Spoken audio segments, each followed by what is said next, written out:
Pelajaran keempat, sudah selayaknya kita lebih mencintai akhirat.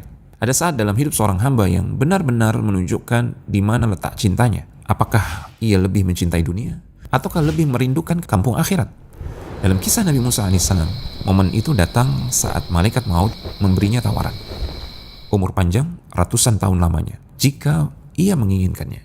Namun Musa hanya bertanya satu hal. Tsumma, kemudian setelah itu apa?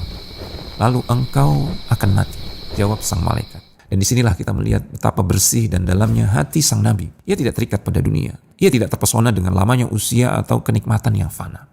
Ia memilih untuk segera pulang ke kampung akhirat. Dengan ketegasan, penuh keikhlasan, ia berkata, Al-ana min qarib. Kalau begitu, sekarang saja. Cabut nyawa saya sekarang juga. Pilihan ini bukan karena putus asa, bukan karena lelah, tapi karena cinta.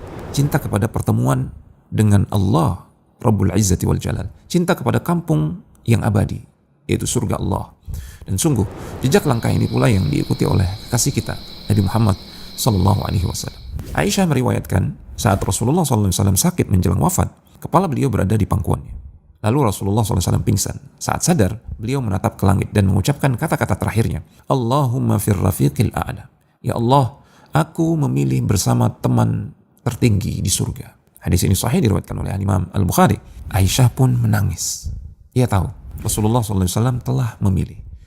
Dan bukan dunia yang beliau pilih, tapi akhirat, pertemuan dengan kekasih sejati, itu Allah Subhanahu wa Ta'ala. Nabi Musa, Nabi Muhammad SAW, keduanya menolak panjangnya hidup di dunia karena hati mereka telah tertambat pada keabadian akhirat, kecintaan kepada Allah Subhanahu wa Ta'ala. Maka apa kabar hati kita?